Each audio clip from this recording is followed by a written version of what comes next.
Dok, ano ba kailangan ko gawin? Wing. Dok, alam mo naman na kailangan pag-asa namin. Sweet. Dok, kahit na magpaalila ako sa inyo buong buhay ko, buhay niyo ng anak ko. Ituloy niyo lang ang operasyon, Dok, para kawain niyo na. Dok, nagsusumamo ako, Dok. Mahal na mahal ko ang pangalan ko. Dok! No, Liam.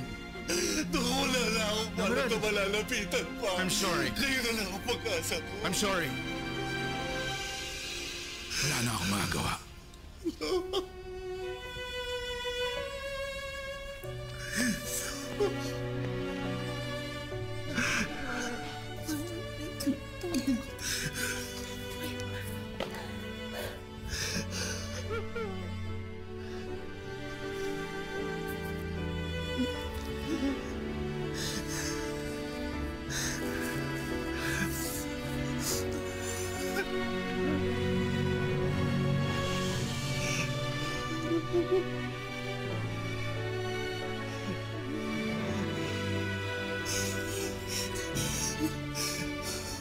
Ganun lang.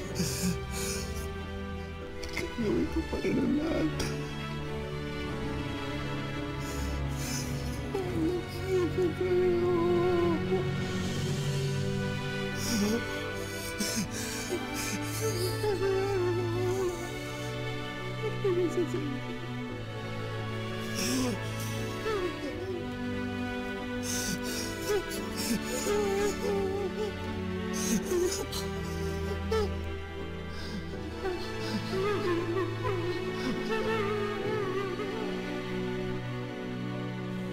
Papa, kailan kaya pwedeng i-schedule